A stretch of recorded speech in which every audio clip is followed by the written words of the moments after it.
remonte ainsi à 5174 points. Les craintes d'un ralentissement de la croissance mondiale sont toujours bien présentes, mais les investisseurs, en attendant, ont apprécié les bons résultats trimestriels de certains groupes américains, des banques Morgan Stanley et Goldman Sachs notamment. Côté valeur, beaucoup de fortes hausses aujourd'hui. Dassault Systèmes, qui avait quand même perdu à environ 13% en 2 semaines, reprend actuellement 4,03%. Et puis Safran, également 4,05%. Ce sont les 2 plus fortes hausses du CAC 40. En revanche, à contre-courant, Carrefour est en repli de 2,64%. Un repli dû à de la prudence, alors que le groupe de distribution présentera demain soir son chiffre d'affaires du 3e trimestre.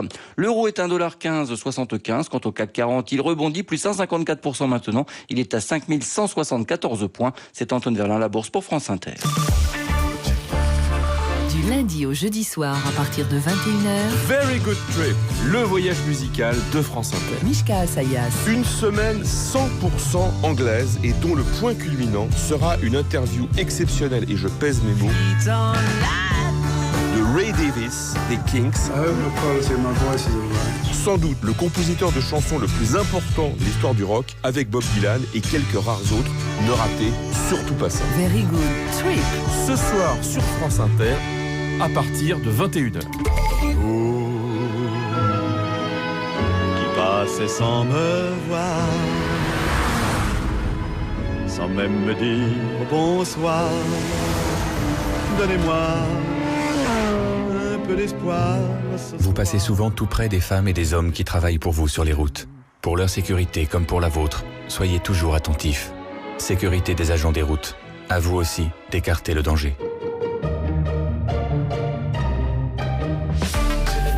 France Inter aime Le premier album de Parcels.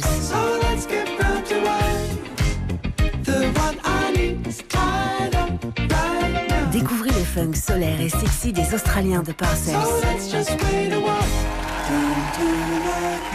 Parcels sera en tournée française du 10 au 16 novembre. Retrouvez le premier album de Parcels dans le programme musical de France Inter et sur franceinter.fr. D'accord. J'ai gagné, excusez-moi. Moi, je n'ai plus rien à dire. Non, non. À 2 doigts d'une grande catastrophe. Je comprends. Je crois que je me suis coupée. Et c'est couper l'arcade sourcilière avec une feuille. C'est Voilà, donc on en est là, hein, donc on en est là. Exalté avec son conducteur. Franchement, je sais plus quoi dire. On fait pas l'image. Excusez-moi. C'est quoi? Pendant la conférence de rédaction, je vais reprendre mes esprits. J'espère pour vous. En plus, on va faire une spéciale économie, mais... Oui, avec Castaner et Riester. Attendez, Juliette Arnaud, regardez si je suis pas blessée. Et on va peut-être penser, peut-être le... Voilà. Oui.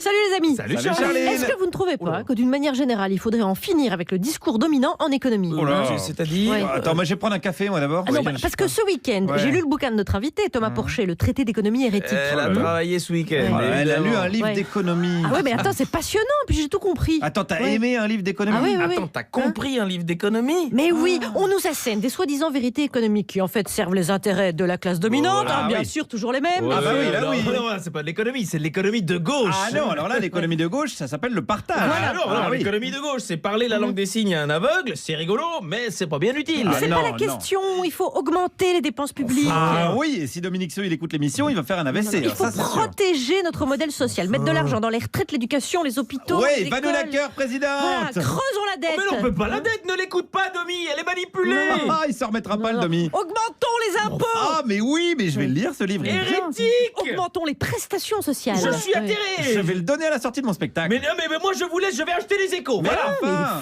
Non, vous me fatiguez. Mais pourquoi il fait ça? Mais allez, pour une fois que je m'enthousiasme pour l'économie. Mais ça, c'est les gens de droite, ça. Ils aiment pas quand on s'intéresse à leur passion.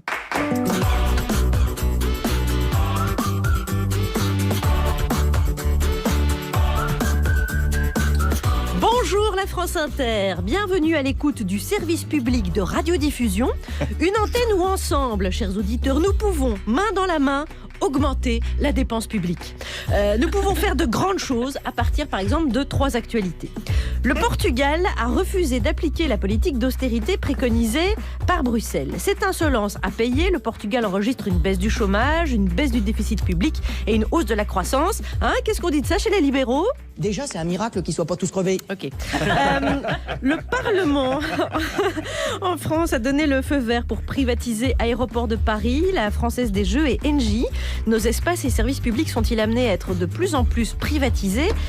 Et est-ce qu'Aéroports de Paris, ce sera mieux géré qu'avant alors ? Vous prenez l'avion pariniste 10 heures. Ce qui veut dire qu'il ne devrait pas décoller avant 13 heures. Oui, parce que là, il est 11 heures. Le nouveau prix Nobel d'économie, l'américain Paul Romer, goûte peu la formule « et en même temps » qui ponctue le discours économique de notre président. Le « et » occupe jusqu'à 7% des textes, nous dit le prix Nobel. Est-ce qu'au moins ça apporte un peu de nuance ? Vous êtes un homme méchant et en même temps un petit pété. Bonsoir, monsieur. Lui, il travaille pour le service public et en même temps pour Bolloré. Hashtag libérez Vizorek. Bonjour Alex. C'est bien de varier le patronat. Et autour de la table, comme chez Bolloré, j'ai une belle équipe. Et oui, j'ai une belle équipe. À 17h20, celui qui a posté une photo de lui tellement heureux du remaniement. Je sais que c'est en partie la nomination d'Agnès Pannier-Runacher comme secrétaire d'État à l'économie. Mais j'étais sûr que ce serait enthousiasmé. Thomas VDB. Oui, bonjour à tous. Je suis ravi de vous retrouver. Donc moi aujourd'hui, on va parler d'Internet et on va parler de self-control. J'ai remarqué qu'on ne parle pas assez de self-control sur les ondes de France Inter. Internet, c'est self-control, c'est la page self-contraite de Thomas VDB. À 17h30, évidemment, il est encore tombé en pleine contradiction aujourd'hui, puisqu'il est parti ce matin à la chasse aux chasseurs pour dénoncer la chasse. Guillaume Meurice. C'est beau ce que vous dites. Bonjour à tous, je vais vous parler effectivement de la saison de chasse, parce qu'il se passe pas mal de trucs en ce moment. Je suis donc allé à la rencontre des chasseurs, dont certains d'ailleurs sont assez lucides. C'est un petit peu sévère pour les animaux. Oui, ils meurent, donc je crois qu'on peut parler de sévérité, quoi. Et enfin, à 17h40, celle qui a raté le ministère de la Culture, car elle avait trop lu de livres. Autant vous dire qu'elle raterait aussi le ministère du Chablis. C'est Juliette Arnaud, bonjour. Bonjour. De quoi on va parler ? Je me suis frotté à l'économie. Si c'est Charlie Névo, on est tranquille. Donc, voici celui qui va faire augmenter l'action par Jupiter. Je vous laisse nous l'annoncer. Vous êtes... Thomas Porcher. Yes. Charline Vanhoenacker, Alex Vizorek, par Jupiter. Bienvenue Thomas Porcher. Merci de me recevoir. Mais avec joie, le traité d'économie hérétique, pour en finir avec le discours dominant, c'est paru chez Fayard. Déjà, je vous l'annonce, j'ai tout compris immédiatement. Donc c'est très bien écrit, très bien expliqué. Ça vous fait mal, ça. Mise en perspective. Et mise en perspective historique aussi, qui permet d'éclairer beaucoup de choses. Alors, vous nous expliquez que le discours dominant en économie, c'est celui des économistes libéraux, qui se revendiquent du côté de la science et de ce qui est raisonnable, si je résume. Alors, il y a très peu d'espace pour un autre discours économique, qualifié de gauche, qualifié d'utopiste, avec une petite note péjorative quand on dit utopiste, et même soupçonné d'idéologie et de militantisme. L'économiste libéral, lui, ne serait pas militant. Économiste libéral étant sans doute un pléonasme en ce moment. C'est un peu le postulat. Alors, vous apportez des contre-arguments à ce que vous appelez les refrains habituels, par exemple le danger de la dette publique, notre modèle est inefficace, etc. On va avoir l'occasion d'en parler pendant toute l'émission parce qu'on a choisi 3 sujets économiques ou attenants. Et vous nous donnez aussi les clés pour voir les choses autrement. Alors, cette première question, vous êtes docteur en économie, vous êtes professeur à l'université Paris 1 Panthéon-Sorbonne. Non, pas du tout. J'ai eu mon doctorat à Paris 1 Sorbonne, je suis professeur dans une école de commerce à Paris School of Business. C'est ça, Paris School of Business. Elle a tout compris. Non, mais c'est bon. Alors, je reprends ma fiche. Alors, vous êtes en tout cas docteur en économie, donc de l'université Paris 1 Panthéon-Sorbonne.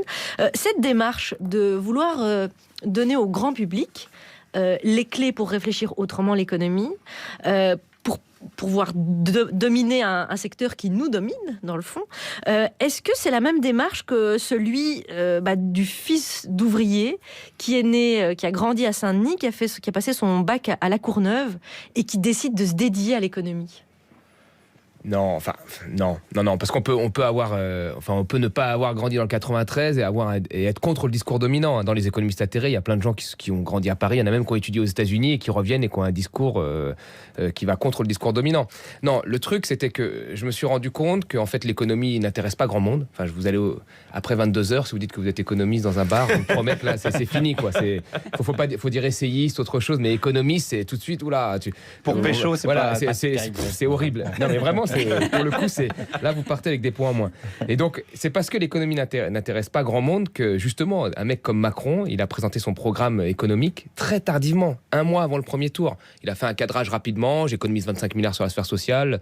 Il dit pas où il coupe, hein, parce que 25 milliards sur la sphère sociale, c'est énorme. Il va couper dans l'assurance maladie, dans l'assurance chômage. Il faut qu'il nous dise, le mec, comment il fait pour couper et où il va couper exactement. Il a rien dit, il a dit j'économise, on a dit il est très sérieux, c'est super, c'est passé. Ça n'intéressait personne parce que c'est chiant à la base. Justement, c'est chiant. Et derrière, on vous sort des choses, des platitudes qu'on entend depuis 30 ans. Il faut flexibiliser, on est des feignants en France, la dette c'est un gros problème, donc on n'a pas le choix. Et donc en même temps, les gens se disent, il n'y a qu'une seule voie possible en fait. Gauche, droite, ou ni de gauche ni de droite, c'est la même chose au final, il faut toujours aller il n'y a qu'une seule voie. Et moi je me suis dit, non, c'est faux. Quand on regarde l'histoire économique, il n'y a pas qu'une seule voie. Quand on regarde ce qu'on fait d'autres pays, il n'y a pas qu'une seule voie. Et donc il faut donner des arguments comme ça aux citoyens pour qu'ils questionnent. Voilà. Et l'histoire nous en donne. Vous parlez par exemple de la dette qui était bien plus élevée au sortir de la guerre et qui n'a pas empêché de créer la sécurité sociale et d'investir dans le public et le social. C'est ça. On avait une dette à 200% au lendemain de la guerre. On n'avait rien, on n'avait pas d'argent. Et on s'est dit à un moment, c'est là qu'on a fait le Conseil de résistance, a fait la sécurité sociale, on a investi dans le service public, etc. Alors qu'on avait une dette énorme. Et cette dette est passée en 10 ans de 200% à moins de 100%, pratiquement 60%. Et comment on a fait pour réduire cette dette ? On a taxé les très hauts patrimoines. Et là, on fait l'inverse, on a taxé on a fait un petit peu d'inflation et on a négocié avec les créanciers, en partie. Parce qu'on peut négocier quand même avec les créanciers. Voilà, donc la dette était un vrai problème à ce moment-là et on l'a réduite. Aujourd'hui, on dit que la dette, c'est un problème. Donc c'est un problème, donc il faut couper dans les dépenses publiques, ça c'est sûr, il faut qu'il y ait moins de services publics, il faut qu'il y ait moins de fonctionnaires dans les hôpitaux et ainsi de suite. Puis de l'autre côté, quand on baisse la fiscalité sur les plus riches, là la dette c'est plus un problème. On vous dit, non, on peut se passer de rentrée fiscale, vous comprenez, on va baisser 20 milliards sur les entreprises et les plus riches, mais là il n'y a pas de souci, la dette c'est plus un problème. Donc ce que je dis, c'est qu'il y a une véritable géométrie variable dans le concept de dette. Il y a un côté pragmatique sur le fait, si on diminue ça, les gens vont pas s'enfuir. C'est ça qu'ils mettent en avant, qu'il faut que les Français restent en France pour payer leurs impôts ici. Mais il y en a combien qui s'enfuient par an ? Ça, c'est une vraie question. Parce que là, la réponse est dans le livre, c'est beaucoup moins. Alors là, on vous dit que c'est la fuite, que tout le monde veut partir. Il y en a 500 qui partent par an. En fait, mais que Mulliez soit venu en Belgique et plein d'autres, il y en a eu. Écoutez, il y en a 800 qui partent, 300 qui reviennent. On parle pas de ceux qui reviennent. Alors 800 qui partent, 300 qui reviennent, ça fait 500. La perte, elle est chiffrée par Bercy. Parce que quand un mec part, il s'identifie tout de suite pour dire je veux plus payer l'ISF. Donc voilà. Donc ça a été chiffré. La perte, elle est grosso modo autour de 200. Sur 10 ans, elle a été chiffrée. Entre 200 et 250. Allez, on va prendre une fourchette large. 300 millions par an. Allez, là, je prends vraiment hyper large, disons. 300 millions d'euros de pertes dans les recettes budgétaires par an. Et là, la réforme, ça va être 4 milliards de pertes par an. Donc pour ne pas perdre 300 millions, on va perdre 4 milliards. Donc c'est un cadeau. C'est clairement un cadeau. Concret. Voilà. Vous expliquez aussi que l'économie n'est pas une science neutre. Est-ce que c'est vraiment une science exacte ? Pas vraiment non plus. Absolument pas. Donc, on n'est pas dans une science molle. C'est une demi-molle. C'est une science humaine. Non, mais c'est une science humaine. Donc, il y a des rapports de force. C'est pas une science cumulative. C'est-à-dire, quand vous démontrez un truc. Ce qu'on a fait dans les années 70, pendant les 30 Glorieuses, est complètement différent de ce que l'on fait aujourd'hui. Ce que l'on fait aujourd'hui, capitalisme un peu libéral, ressemble à ce qu'on a fait au début du XXe siècle. Donc, vous voyez, il y a des modes. Il y a des modes de régulation, des modes de fonctionnement de l'économie qui dépendent des rapports de force en présence. C'est pas on prouve quelque chose et donc ça reste dans l'économie et ainsi de suite. Non. C'est pas du tout ça.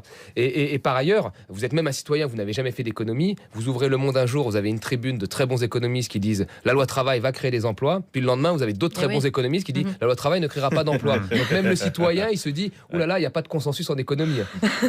Thomas Porcher, le traité d'économie hérétique, pour en finir avec le discours dominant paru chez Fayard. Juliette y reviendra tout à l'heure. Restez avec nous car France Inter, c'est aussi la musique. Choupidou-wap. Be-doo-be-doo, wop-a-doo, wop-a-doo, wop-shoo, be-doo-be-doo, wop-a-doo.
Nick Waterhouse, Leon Bridges sur France Inter. Il est 17h21 par Jupiter.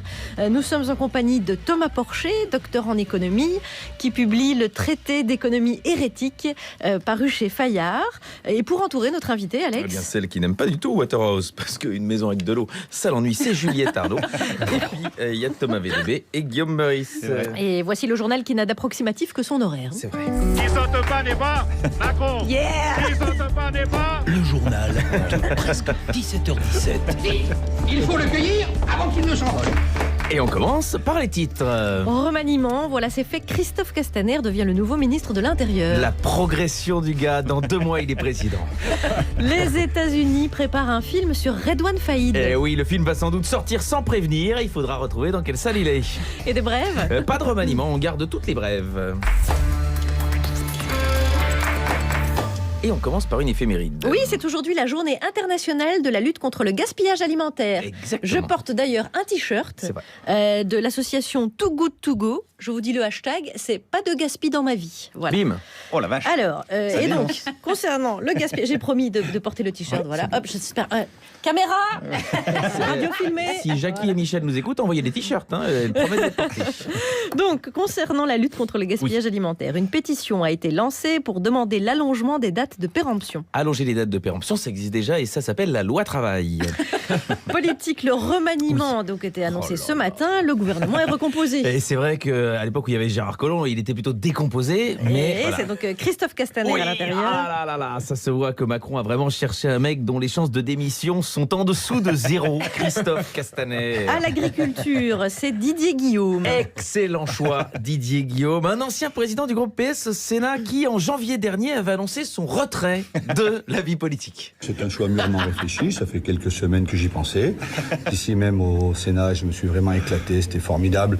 Mais j'ai pensé qu'à un certain moment, à mon âge, je pouvais tourner la page et faire autre chose, un nouveau challenge professionnel.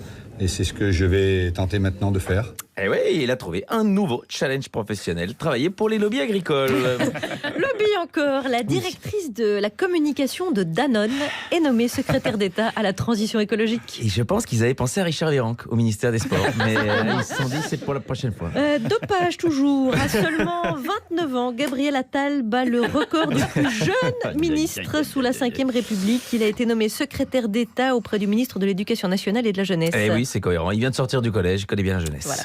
Autre événement de la journée, Jean-Luc Mélenchon a filmé en direct une perquisition à son domicile. Eh oui, le leader de la France Insoumise est visé par 2 enquêtes. L'une sur ses comptes de campagne, l'autre sur de présumés emplois fictifs au Parlement européen. Oui, alors apparemment pendant la perquisition, les enquêteurs n'ont retrouvé aucune trace d'humilité de Jean-Luc Mélenchon chez lui.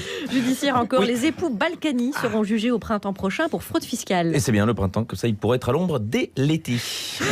Dans l'enseignement, un élève de CE1 sur 2 a des difficultés en calcul mental. Et donc ça veut dire que 2 sur 3 n'ont aucun problème. Oui, il y a des problèmes qui clairement ont des répercussions à l'âge adulte. Eh bien c'est logique puisque 2 plus 2 font 5. Voilà. Passons au sport. Alors attention, avec cette intéressante analyse de Denis Balbir. Denis Balbir. Oui, c'est prometteur, hein, toujours.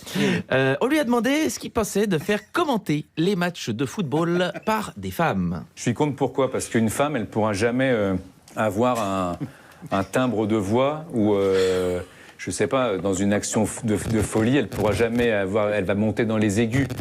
Ah, Denis, fais-moi monter dans les aigus. Une réaction, Juliette Arnaud? Il est débile, lui. Sérieux? Il est sérieux, lui? Voilà, hein, il est peut-être pas entièrement tort, mais il s'attendait un petit peu à vos analyses. Je sais qu'on va me traiter de misogyne, de sexiste et tout ça parce que je dis ça. Et brutalement, c'est la vérité, ça serait vrai. Ouais, ça c'est vrai. En fait, le coup des aigus, c'était une connerie. C'est juste de la misogynie. Ça vraiment, il tenait à le préciser. Moi, les brèves, ça me fait monter dans les aigus. Oh, attention. Pérou, le maire d'un village a été élu à pile ou face. Heureusement que Serge Dassault est décédé. Ça leur a fait un choc de savoir qu'on peut gagner une élection avec une seule pièce. Et la dernière, un Américain de 22 ans est poursuivi pour avoir eu des relations sexuelles avec le pot d'échappement de sa voiture. C'est honteux, les jeunes, l'écologie. On privilégie les relations avec des trottinettes électriques. Merci Alex. Vous écoutez Par Jupiter. Si vous nous rejoignez, n'ayez pas peur. Faites-nous confiance. Nous sommes en compagnie de Thomas Porcher, l'économiste. Alors après, pardon. Vous êtes dans les aigus. Ouais, c'est pardon. Désagréable. Je vais essayer de graver. Après 3 ans d'austérité, le Portugal a décidé de faire le contraire de ce que préconisait Bruxelles. Et depuis, bien, le pays va beaucoup mieux. Y'a miracle ici, oh mon ami, viens, oh, viens. Y'a miracle chez moi, ma chérie, viens, oh, viens. Y'a miracle ici. C'est miracle. Petite chanson évangéliste, car nous évangélisons aujourd'hui à l'économie plutôt de gauche. Alors, c'est un gouvernement socialiste qui est soutenu par la gauche radicale et les écolos qui n'ont pas voulu aller au gouvernement mais qui soutiennent et qui sont au Parlement. Et voilà, au bout de 3 ans d'austérité, ils ont dit stop, on va prendre un autre chemin qui est conforme à celui que vous proposez finalement, Thomas Porcher. On va mener une autre politique économique. Alors, c'est un très bel exemple de politique donc à contre-courant du discours dominant, et pourtant vous n'abordez pas le sujet du Portugal dans le livre. Pourquoi? Et est-ce que le Portugal est un bon exemple de ce que vous expliquez? C'est un bon exemple. Moi, je veux aller encore plus loin, en fait. Mais c'est un bon exemple. C'est-à-dire que j'avais fait une tribune pendant la présidentielle où je demandais l'alliance de Jadot, Mélenchon, Hamon pour un seul candidat. J'avais fait ça avec Varoufakis, d'ailleurs. Ça a bien marché. Belle réussite. Ça a marché. Il y a eu d'autres tribunes qui ont été signées par d'autres. Il y en avait 3, mais ça n'a pas du tout marché. Voilà. On a vu le résultat. Mais voilà, je voulais, pour briser justement la logique austéritaire qui touche la France et qui la touche moins fortement que le Portugal, mais qui la touche quand même, puisqu'on est dans une logique d'économie et de suppression de postes de fonctionnaires. Et le Portugal, lui, l'a vécu très sévèrement. En Espagne, Portugal l'ont vécu très sévèrement. Et puis à un moment, ils se sont dit, bon, vraiment, les résultats sont pas là, tout le monde souffre, donc on va stopper cette logique, ce que vous avez dit. On va augmenter le salaire minimum, on va arrêter de baisser le nombre de fonctionnaires. Juste stopper la logique. Et ça a été mieux. Mais le Portugal n'est toujours pas sorti de la crise. Hein. Il est toujours plus pauvre qu'avant la crise. 10 ans après, toujours plus pauvre qu'avant la crise. Donc ça va mieux. Ça va beaucoup mieux que l'austérité, mais il n'est pas sorti complètement de la crise. Moi, je pense qu'il faudrait, par exemple, sur l'investissement public, il pourrait aller beaucoup plus loin, quoi. Faire vraiment...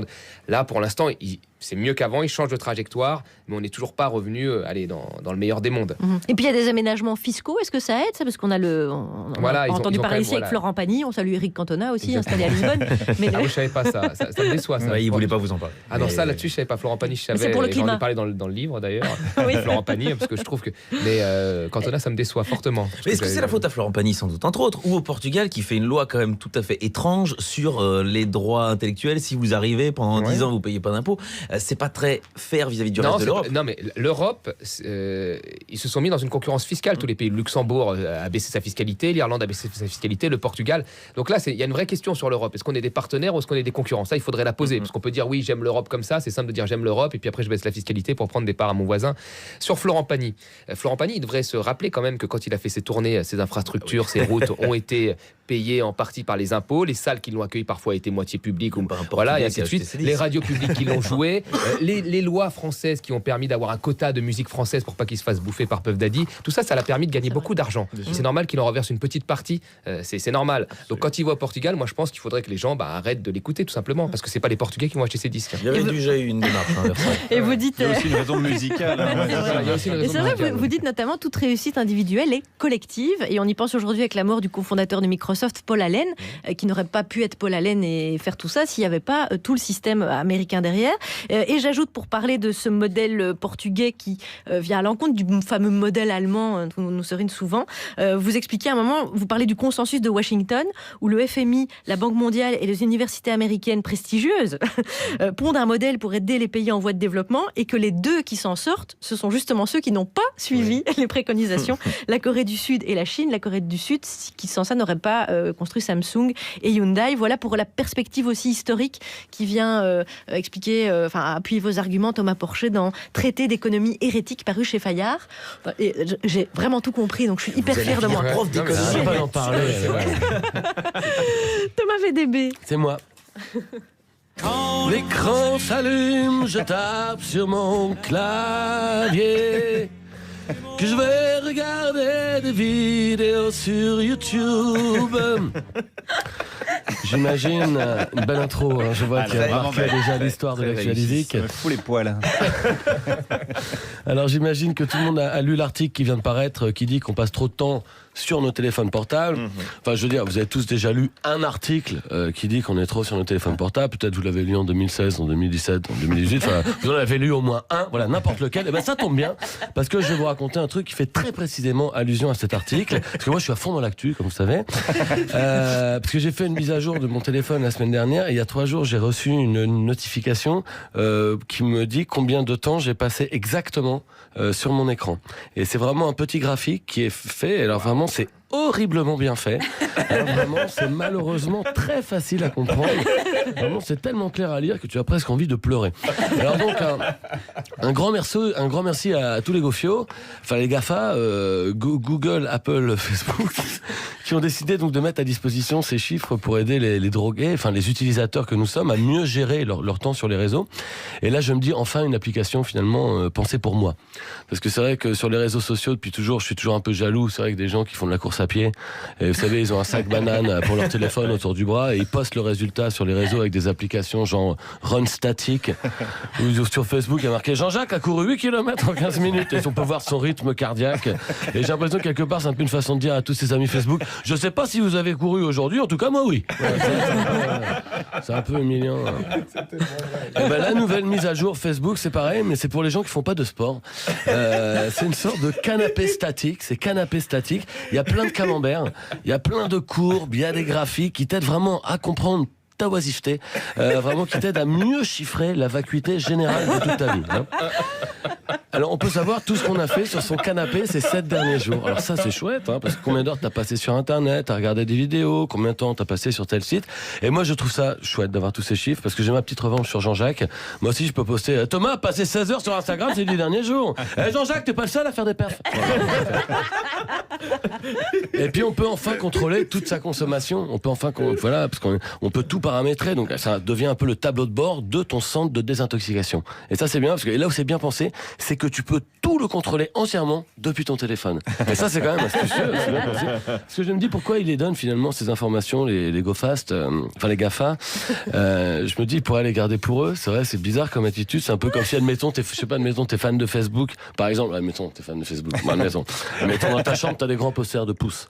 Et bon voilà. Et donc là, en fait là t'as Facebook qui te dit écoute, je sais que t'es fan, mais tu passes trop de temps avec moi.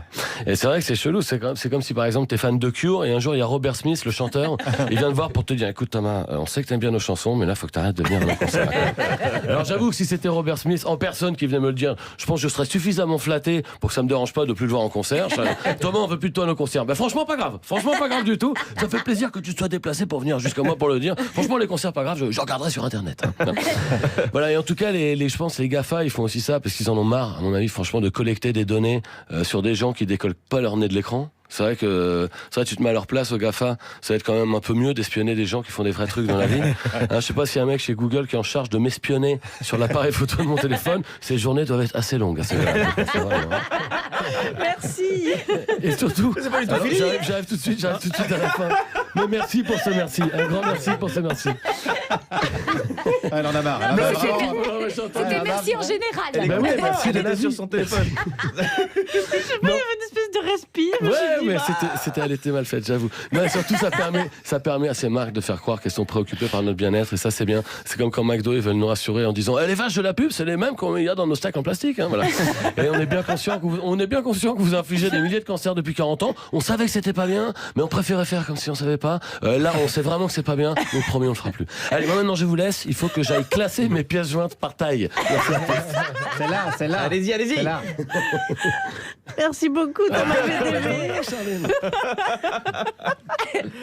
Mais vous avez tellement ri qu'il y a eu un espace de rire comme Même ça. Frédéric Lopez, qui n'écoutait pas du tout, il lui a jamais fait celle-là. Il l'a arrêté au milieu. Ouais, riez au début, après le sujet. Il y avait comme une infrachute. Merci Thomas VDB. On peut vous réécouter en intégralité sur franceinter.fr et sans doute sur notre page Facebook d'ailleurs. Vous pourrez passer du temps. Thomas Porcher est en notre compagnie. Allez, je me remets de mes émotions avec Vaudou Game. Allez, vous êtes sur France Inter.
Tata fatiguée qui envisage un prochain duo avec Annie Cordy, Tata Yo-Yo fatiguée. C'est brillant. Tout le disque. Écoutez, par Jupiter. On savait pas pourquoi elle parlait pas pendant le disque et en fait elle cherchait cette blague. Thomas Porcher, économiste atterré, nous ne l'avons pas encore dit, Thomas Porcher est avec nous. Et d'ailleurs les économistes atterrés publient ensemble un ouvrage. Ouais, et j'ai écrit dedans. Allez-y. Qui s'appelle Macron, un mauvais tournant. Ah ouais, on est une dizaine à avoir écrit dedans. Qui est paru chez Les Liens qui libèrent. Les Liens qui est sorti la semaine dernière. C'est relativement plutôt favorable à Macron. Vous pouvez nous en dire un petit peu plus. Exactement. Ouais, là, il y a Thomas VDB, Juliette Arnaud qu'on attend sur l'ouvrage de Thomas Porcher et Guillaume Meurice. Oui, je vais vous parler de la chasse aujourd'hui, puisque la saison de la chasse est ouverte, notamment la chasse aux cyclistes. On l'a vu dans l'actu récente. Il faut dire que le cycliste, c'est un gibier assez con, il faut le reconnaître. Déjà, le camouflage est nul. Un legging fluo en pleine forêt, c'est quand même pas terrible. Et il est assez peu farouche. Vous pouvez l'appâter avec des barres énergétiques et de l'isostar. Il se cuisine en gigot, quand même, je préfère le préciser. Prenez du cycliste amateur, le cycliste pro est bourré de médicaments. Alors, ça arrive aussi que le chasseur tire sur des animaux, mais ça, je dirais, c'est un petit peu au pif. Parce que vu la moyenne d'âge de ceux que j'ai rencontrés ce matin, j'ai aucun mal à imaginer qu'ils confondent un écureuil avec Louison Bobet. Parce que oui, je suis allé à la rencontre des chasseurs ce matin devant des magasins spécialisés, en posant donc la question qui fâche, puisque le débat est relancé. Est-ce qu'il faut interdire la chasse ? Sûrement pas, non ? Non. Mais après, c'est les conditions de chasse. Quand je vois qu'il y a des meurtres, ce qui a toujours été le cas, je dis, le gars il dit j'ai tiré sur un sanglier, quand c'est un cycliste, c'est embêtant quoi. C'est un peu embêtant, oui. Voilà, c'est tout. C'est embêtant pour le cycliste, quoi.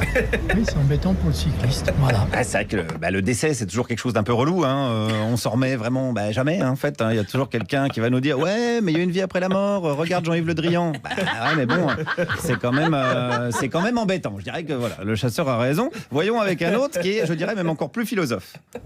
Voilà, c'est le risque du métier. C'était pas son métier, cycliste. Il était juste là. Oui, il était juste là. Enfin bon, quand vous entendez des coups de feu, généralement, vous éloignez. Bon, faites attention. Mais c'est crétin. C'est un peu de sa faute alors, à ce cycliste. Un peu, ouais. Ouais, le gars, il fait du vélo dans la forêt. Il cherche un petit peu la merde quand même. S'éloignez vite parce que la balle, elle va vite. Bien sûr, dès que vous entendez du bruit, hop, un petit sprint. Voilà. La forêt, c'est fait pour faire des lâchers d'animaux d'élevage et les tirer à bout portant. C'est pas pour des gens qui sont incapables de sortir de chez eux sans un gilet pare-balles, putain. Bon.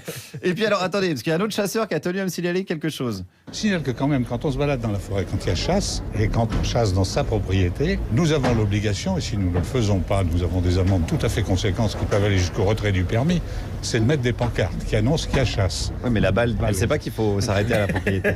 Non, je n'irai pas jusque-là quand même, parce que quand on tire en général en voyant où ça va. Alors, c'est le en général, en fait, qui m'a inquiété dans la phrase, que le en général, c'est entre 10 et 20 morts par an en France, une centaine d'accidents. C'est comme confier un enfant à un prêtre. En général, ça va. C'est le en général, en fait, qui pose problème, qui est flippant. Mais attention, on n'est pas là non plus pour éluder les situations particulières. Alors, ce qui peut arriver, c'est vrai, ça arrive, c'est que votre balle, elle peut tomber sur un galet, puis ricocher à 90 degrés. Ça arrive. Ah oui, merde. Comme ça, j'ai eu une balle qui est allée dans une buanderie. C'est hyper marrant. C'est génial, le coup de la balle dans la buanderie. Ça devait bien le calmer, le sanglier. Là. Ceux qui nous écoutent, les sangliers, c'est pas la peine d'aller se planquer dans le sèche-linge ou entre la soupline et la lessive. Ça va ricocher dans vos museaux. Qu'est-ce qu'on se marre, c'est rigolo. Il faut finir avec l'idée de la chasse, c'est dangereux, tout ça. Il y a pire. Je pense que dans l'année qui vient, il y aura plus d'accidents de trottinette à Paris que d'accidents de chasse. Parce que rien que pour venir depuis chez moi, j'en ai évité 2 de justesse. Avec le même nombre de morts, vous pensez ? Ah non, ça ira peut-être pas jusqu'au mort, mais pour une personne comme moi, ça peut vous handicaper à vie, ce qui est pas mal. Et oui, ça, on n'en parle pas. On n'en parle pas de ça. Pourquoi on n'en parle pas ? Parce que dans les médias, c'est bourré de gens qui font de la trottinette. Bien Regardez, Visorec, voilà, entre chez lui et la maison de la radio, on ne saura jamais combien il a renversé de personnes, combien il y en a qui sont devenus tétraplégiques, assassins. Voilà, baissez la tête. Voilà, je me calme parce que j'ai l'impression d'être Jean-Luc Mélenchon devant une perquisition. Bon, j'ai pire comme révélation. Les accidents de chasse, c'est quoi ? Souvent, c'est des crimes. Ah, c'est des crimes déguisés ? Ah oui, souvent dans les films, on voit des scènes de chasse, c'est toujours des crimes. J'avais pas pensé à ça. Moi, je regarde une série qui s'appelle Rex. Ça vous dit quelque chose ? Ouais, je vois. Ouais. Bon, Rex, souvent vous avez des situations comme ça. Un gars qui tue un type pendant la chasse pour ça, et qui s'arrange pour éliminer un concurrent, par exemple. Et alors, on n'avait pas pensé à ça. On a regardé qui était le cycliste, là. Ouais, mais on a une police judiciaire qui regarde pas Rex. Chien flic, Rex, chien flic. Je précise quand même le titre en entier. Bon, rendez-nous Benalla, là. Au moins, les enquêtes, elles allaient plus vite. Bon, il est temps de conclure avec ce même monsieur. Faut-il donc interdire la chasse ? Interdire, non, bon, je pense pas. Enfin, c'est une passion. C'est quoi la différence entre un bon et un mauvais chasseur ? Le bon chasseur, c'est celui qui se trompe pas. Voilà, alors pour pas vous tromper, si vous voulez tirer sur des humains, choisissez au moins un autre chasseur. C'est le seul moyen que vous ayez pour réguler votre propre espèce et mériter enfin le titre de premier écologiste de France. Guillaume Meurice. Rappelons que ces gens vivent parmi nous et qu'ils votent, parce qu'on rigole beaucoup, mais et qu'ils sont armés. Quand on se rappelle de ça, c'est... Ils ont le droit d'avoir une arme. Et nous, non seulement on n'est pas armés, mais en plus, on sait pas tirer. Exactement. À 17h43 sur France Inter avec Thomas Porcher qui publie un traité d'économie hérétique. L'hérétique étant avec nous, on va en profiter car le public est de plus en plus privatisé. Bientôt ce sera au tour d'Aéroports de Paris, de la Française des Jeux et d'Engie car le Parlement a autorisé l'État à vendre ses parts. La nouvelle loi proposée par Bruno Le Maire, la loi Pacte, permet à l'État de vendre tout ou partie de son capital dans certaines entreprises. Jusqu'où cela peut-il aller ? Je sais que vous aimez Vincent, mais c'est qu'un mauvais moment à passer. Et puis, le peuple vous verra un peu au moins. Il n'y a plus de peuple aux exécutions. C'est fini, ça. Maintenant, c'est privé. Léo Dagan, Lancelot, Père Blaise. Oh, ben non. J'avais choisi ma toilette, tout. Je me faisais une joie de sortir. Et voilà, c'est triste. C'est Kaamelott, la série d'Alexandre Astier, avec ici la reine Anne Girouard. Alors, concernant ces privatisations, où l'État recule dans ses parts, Aéroport de Paris, la Française des Jeux, Engie, Bruno Le Maire, le ministre de l'économie, dit « L'État doit cesser de se comporter en rentier ». C'est vrai ? Non, mais c'est plutôt bien alors là, puisqu'on vend des choses en plus qui rapportent énormément à l'État. Donc là c'est bizarre, on se sépare de ce qui rapporte et puis on va garder le reste et puis après on va dire que bon, on n'a plus d'argent pour entretenir le reste et puis à la fin on donnera les retraites, 300 milliards. Les retraites c'est 300 milliards, bon, on les donnera au fond à des fonds d'assurance, ça, c'est très bien. Puis après on dira tiens l'hôpital c'est tant, donc on les donnera pareil au privé. Donc non, il y a un vrai problème. Et puis surtout vous savez, encore une fois ils disent qu'ils font ça pour rembourser la dette. Alors, ils viennent de baisser de 20 milliards, enfin, on rentre dans des trucs un peu techniques, mais ils viennent de baisser de 20 milliards la fiscalité sur les entreprises les plus riches avec la flat tax et la réforme de l'ISF. Puis maintenant, ils disent il nous faut de l'argent, donc on revend des choses qui appartiennent au patrimoine public pour rembourser la dette. Donc c'est presque un transfert de propriété finalement, autant le vendre carrément, comme disait Piketty, autant le donner aux plus riches directement à l'aéroport de Paris pour baisser la fiscalité. Non mais voilà, donc c'est ça qui est un petit peu bizarre. Et puis vous savez, notre dette, elle est soutenable, elle est énorme, mais elle est soutenable parce que de l'autre côté, on a un patrimoine public qui couvre à peu près cette dette. Or là, on baisse ce patrimoine public. C'est-à-dire tout l'immobilier plus les parts de l'État dans les entreprises. Voilà, etc. exactement, les parts de l'État dans les entreprises qu'on va pas revendre pour rembourser notre dette, mais qui garantit la soutenabilité, ce qui est différent, la soutenabilité de notre dette. Parce que l'important pour un État, c'est que ce soit soutenable une dette, c'est pas de la rembourser. On n'est pas, enfin, vous voyez, un État ne meurt pas, donc parfois il met 2 siècles à rembourser des dettes. Enfin, il n'y a pas de souci. Donc c'est pas comme une personne physique dont on se dit qui va a une bientôt espérance de vie de clamser, 75 ans, voilà. Et c'est pour ça qu'on fait des prêts tous sur 20, 25 ans et pas sur des siècles. Mais ce patrimoine public, là, on est en train de l'appauvrir. Et ça devient très dangereux justement pour la soutenabilité à long terme de notre dette. Donc c'est très grave, surtout qu'on vend les choses qui rapportent, puis on les vend à qui ? Ça profite à qui ? C'est la vraie question qu'il faut. À des grands groupes privés. Là, Vinci se positionne pour acheter l'aéroport de Paris, qui est un monopole en fait, parce qu'il n'y a pas de concurrent. On a vu aussi les effets que ça a fait quand on a privatisé les autoroutes.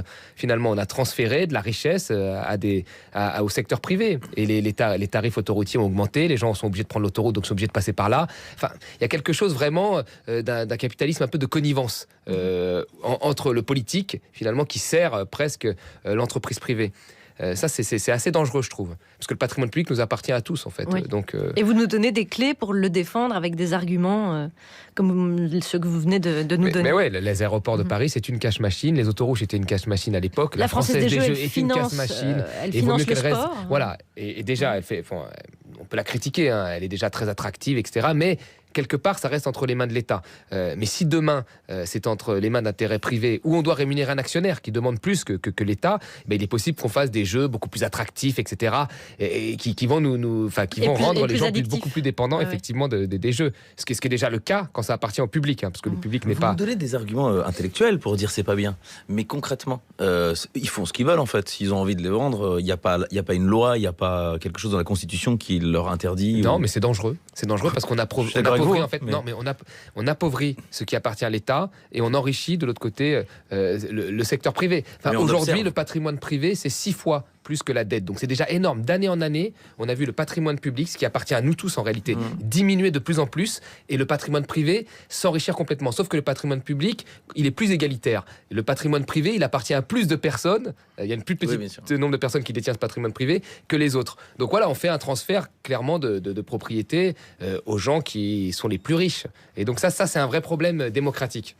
Thomas Porcher, Juliette Arnaud a lu votre traité d'économie hérétique. Vous avez tout compris aussi. J'ai tout. Enfin, il m'a semblé que j'avais tout compris. C'est plus honnête. Non, je préfère la voie d'humilité sur ce coup-là. Alors, far far away, il y a longtemps, bien longtemps, on triait les adolescents de la sorte. Les intelligents, on appelait ça l'élite, ils allaient en S. Là, on est dans les années 80. Les autres, mais surtout les filles et quelques téméraires, allaient en A. Les playboss en G. Et en B, il y avait ceux qui n'arrivaient pas à choisir, alors ils allaient en B. B comme économie. Oui, on est comme ça, nous les Français, on est le pays de la raison et du rationnel. Économie, on appelle ça B. Moi, j'y étais en B. Et comme l'auteur, je l'affirme, comme Thomas Porcher, je l'affirme, quand on était en B, c'était pas par hasard, c'est qu'on n'était pas assez malin pour aller en S. En S comme science. L'économie... En C même, non? Ça peut passer. Donc, première S d'abord, et après terminale C. Pas mal. Ou D. Oui, mais même le D, ouais. Oui, les D, c'était la bio, c'était un peu crétin. Ouais, c'est ça. Voilà. Donc l'économie n'est pas une science exacte, c'est QFD. Et ça, c'est le point de départ de Thomas Porcher. Je vous cite, en réalité, il y a rarement de consensus en économie, et lorsqu'il y en a un, 3 petits points, mieux vaut être sur ses gardes. Or, en gros, la doxa économique commune, rabâchée jusqu'à l'écœurement, c'est, le marché sait ce qu'il fait. Ce qui n'empêche pas, bien sûr, les analystes économiques d'offrir des réponses d'une part et d'autre part. Ce qui faisait dire à Truman, le président, pas le personnage de film, lassé des analyses en même temps, bisous Manu, qu'il voulait qu'on lui présente un économiste manchot. D'où le traité d'économie de Thomas Porcher qu'il qualifie dès le titre d'hérétique. L'hérétique est celui qui s'inscrit dans le refus de l'orthodoxie. Alors c'est d'abord dans le domaine religieux qu'on a longtemps réglé en foutant le feu aux hérétiques. En économie, c'est pareil. Moins le feu, parce que ça, c'est interdit désormais. Même Dominique Seux, par exemple, il n'a pas le droit de foutre le feu aux Thomas, que ce soit Porcher ou Piketty. Vous voyez comment on dérive ? L'économie n'est pas une science, ok ? L'économie n'est pas une religion non plus, ne doit pas en être une. Et c'est dans l'air du temps de ceux qui réfléchissent à cette chose qu'on appelle la gauche. Ainsi, récemment, sur notre antenne, il y a quelques jours, j'ai entendu Raphaël Glucksmann dire « La gauche s'est convertie ». Ça aussi, c'est le champ lexical de la religion. Et pourquoi elle fait ça, la gauche, au fait ? Selon Raphaël Glucksmann, et je le cite, c'est pour un confort de classe. Et hop, rebelote, on est dans l'économie. Alors c'est quoi le but de l'auteur ? Eh bien c'est de réarmer le citoyen dans le domaine du savoir économique. C'est-à-dire moi, vous, tout le monde. Par exemple, arrêter avec le mythe de la réussite individuelle. En gros, ça se résume par le petit pourcentage d'individus qui s'accaparent la majorité des richesses a intérêt à faire croire qu'il le mérite. Que même Groucho Marx avait travesti en disant « Je suis parti de rien, je suis arrivé à rien, mais je l'ai fait tout seul ». Ça a l'air d'une blague, mais c'est pas seulement ça. Parce que Groucho, il se moquait aussi de ce mythe. Parce que même pour arriver à rien, Groucho, il l'avait fait en équipe, avec ses frangins, Harpo, Goumeau, Chico et Zeppo. Amis auditeurs, je vous fais une promesse. Une fois que vous serez réarmés avec ce livre, vous allez la gagner, l'engueulade de la Noël. Mais si, vous voyez, celle que d'habitude tu perds, parce que t'as pas forcément la réplique « Ah, tu l'as voulu ton Macron, c'est bien fait pour ta gueule !» Et là, tu sais que vous vociférez « Mais merde, c'était au second tour, parce que j'ai peur de Hitler !» Mais qui a son pendant, qui est encore beaucoup plus dangereux. C'est le moment où le mari de ta sœur, qui a fait une école de commerce, te balance du chiffre comme s'il les fabriquait. Alors là, tu te fais ta petite fiche de récap et tu lui mets la grêle sur son terrain à lui. Il est humilié, ta sœur le quitte et à Noël prochain, fini, nini, l'engueulade de Noël. Merci, bisous, merci. Juliette Arnaud, votre livre, Thomas Porcher, est paru chez Fayard. Et joyeux Noël, toute la famille chez vous. Allez, le nouveau prix Nobel d'économie, l'américain Paul Romer. Alors, ils sont deux. Il y a Paul Romer et William Nordhaus. Mais Paul Romer, lui, a jeté un froid dans les rangs de la Banque mondiale, où il était chef économiste, lorsqu'il a menacé de censurer les études qui comportaient trop de fois la conjonction et. ET. Le « et » pollue les discours et les écrits, dit-il, il dilue le message et il permet de ne pas se mouiller surtout. Alors autant vous dire que le Nobel d'économie goûte peu le « et » en même temps d'Emmanuel Macron, n'est-ce pas Juliette ? Démonstration des méfaits du « et » dans le langage. Camarades, on vous exploite. On vous crève à la tâche. Et franchement, voilà. Gérard Darmon dans Astérix, Mission Cléopâtre. C'est vrai, c'est une mauvaise habitude d'économiste. Vous comprenez ce qu'il veut dire, le nouveau prix Nobel d'économie ? Oui, alors bon, ce prix Nobel, on va dire que c'est le moins pire des économistes, parce qu'il a bossé sur le climat, etc. Donc certains s'en sont félicités, même des économistes atterrés. Mais il reste quand même quelqu'un qui, dans sa tête, a un modèle de croissance infini sur plusieurs années. Il vous le dit, même dans une interview, sur des milliards d'années, il voit que la croissance peut continuer. Ouais. Et donc c'est quelqu'un qui reste quand même centré sur le fonctionnement du marché, l'économie mainstream. C'est une génération. Voilà, exactement. Alors, ce qui est marrant, c'est quand il dit le « et ». Mais il a peut-être raison. Oui, bon, je sais pas. Je n'en sais rien, je fais l'avocat du diable. Mais... Oui, faut regarder en fait la COP 21. Là, il y avait un rapport qui avait été rendu à François Hollande par Canfin et Grandjean. Ils te montraient les courbes de croissance comme ça, qui étaient corrélées aux courbes d'émissions de CO2. Et là, il fallait que les émissions de CO2 baissent drastiquement d'un seul coup. Moi, je la montre toujours à mes étudiants en premier cours. Ils me disent tous « Ah, mais monsieur, on est foutus là ». Parce que tout augmente et oui, il faut un changement radical complètement pour voilà. Donc penser que ça va continuer comme ça, je pense que bon, c'est un petit peu illusoire, mais bon, peu importe. Lui, pourquoi il veut supprimer les « et » ? Parce qu'il veut qu'il y ait finalement une seule voie à la Banque mondiale. Parce que si on met « et », c'est quoi ?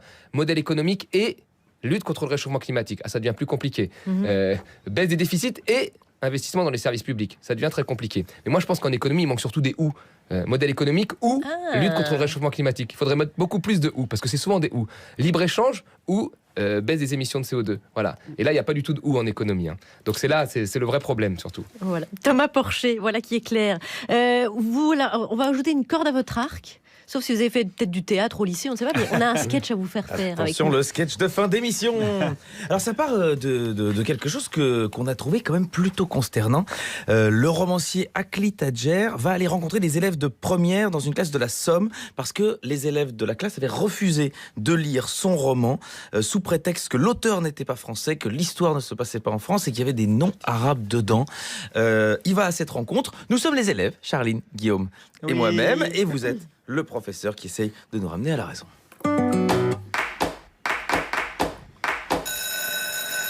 Bonjour, monsieur Porcher. Bonjour les enfants. Je vous avais donc demandé de lire le livre d'Akli Tadjer. On l'a pas fait, monsieur. Et on le fera pas, c'est pas français, c'est arabe. Mais non, enfin, déjà vous n'avez rien dit quand je vous l'ai donné. Mais on croyait que c'était Margaret Tadjer. Mon papa, il dit qu'on devrait lire Éric Zemmour. Écoute, Corinne, c'est moi le prof et je vous fais lire ce que je veux. Ma mère, elle dit que si on doit encore lire des livres étrangers, elle viendra ici vous dire ces 3 vérités. On dit ces 4 vérités. Non, mais parce qu'elle n'est pas à l'aise non plus avec les chiffres, parce qu'ils sont arabes. Bon, dites-moi alors, que voudriez-vous lire? Des auteurs français. Ah, très bien, je vous propose La Chartreuse de Parme. Ah non, Parme, c'est en Italie, hein. Mais c'est de Stendhal, l'auteur de Le Rouge et le Noir. Ouais, si on peut juste avoir le rouge, parce que le noir... Ou bien alors Marguerite Duras, son magnifique ouvrage Un barrage. Ah, c'est bien ça, un barrage. Contre le Pacifique. Berk. Mais vous avez pas le même, mais genre dans La Volée de la Roya. Mais d'ailleurs, Marguerite, c'est une femme, non? Les femmes, elles écrivent pas. Bah non. Il y a du boulot. Bah oui, il y a du boulot. Le ménage, la cuisine... Mon Dieu. Ah, Dieu c'est bien. Ça, c'est notre héritage catholique, ça, monsieur. Bon, sinon on peut lire Vol de nuit. Ah non. Non. Mais c'est un Saint-Exupéry. Mon papa, il dit que 100% des vols de nuit, ils sont faits par des arabes. Bon, bien allez, proposez des choses alors. On voudrait bien lire Astérix, par exemple. Mais pas celui où il va en Hispanie, là, ou chez les Belges. Hein. Non. J'imagine que Astérix chez Rahazad. Non, vous êtes fou, Corinne, elle va faire un AVC. Agatha Christie, les 10 petits nègres. Non, ça va pas, non. Ça m'aurait étonné. En revanche, on veut bien lire L'étranger. Oui, parce que quand il y en a un, ça va, c'est quand il y en a plusieurs. Oh, vous me dégoûtez complètement. Ce que vous dites est honteux. Moi, je pense que vous êtes perdu pour la littérature. Mais n'importe quoi. On n'est pas contre lire Mein Kampf. Voilà, vous savez, le mec, il était fort dans les années 30. Il avait déjà anticipé ce qu'on penserait aujourd'hui. Bon, arrêtez, je veux plus rien entendre. Pour la semaine prochaine, vous allez me lire une femme. Oh non! Une femme étrangère. Oh non! Jane Austen, Orgueil et préjugés. Monsieur, on peut juste lire la partie préjugés. C'est donc le roman d'Akli Tadjer qui s'appelle Le porteur de cartable. Exactement. Et qui d'un coup, on a très très envie de lire. Eh oui. C'est fou, ça, et il va donc aller rencontrer les élèves qui ont refusé de lire son roman parce qu'il n'était pas français alors qu'il est franco-algérien. Voilà. Thomas Porcher, merci beaucoup d'avoir passé cette émission avec nous. Merci à vous. Je rappelle votre livre qu'on recommande chaudement, Traité d'économie hérétique, en finir avec le discours dominant, paru chez Fayard. Si vous êtes abonné aux Échos, vous serez peut-être moins d'accord, mais c'est intéressant quand même. Il faut le fameux ou de Thomas Porcher. C'est la fin de cette émission. Demain, on se retrouve avec Angèle. Oui, et le mot de la fin, il est à vous, Charline, avec votre analyse de l'économie en tant que science. L'économie n'est pas une science neutre. Est-ce que c'est vraiment une science exacte ? Pas vraiment non plus. Donc, on n'est pas dans une science molle. C'est une demi-molle. C'est une science humaine. Non, mais c'est une science humaine. So Cook, cuisine équipée. Un premier rendez-vous